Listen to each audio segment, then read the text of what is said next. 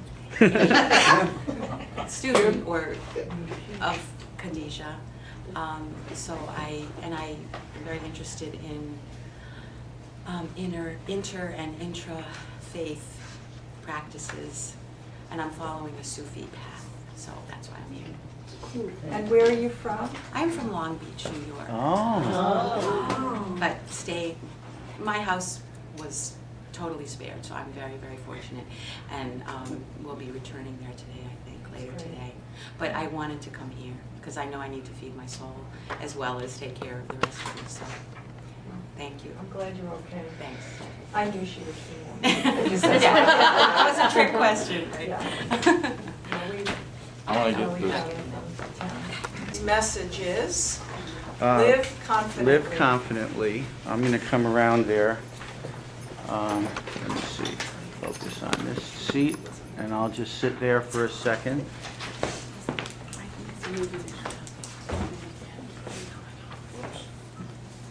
Okay, this is the reading from Rabbi Gelderman's Spiritual Truths, and since not all of that got on audio recording, I wanted to repeat that. Live confidently. Confidence is spiritual strength and psychological insight into the false protective value we place in our insecurity as an excuse for living. It is knowing that all the same perfection within a higher power already exists within us as a gift of love. There's no cause for inferiority if there's an acceptance that my worth exists, awaiting only my recognition. We can act with security, feeling our worthiness, and venture forth with safety, expressing the joy of living. No person or circumstance can defeat us when we understand that the attributes of wisdom and love are cosmically endowed within us and will be felt if we open the channels to receive. Confidence is not acquired, you already have it. Lack of confidence is not the result of difficulty. The difficulty comes from lack of confidence. And that's a quote from Seneca. Thank you.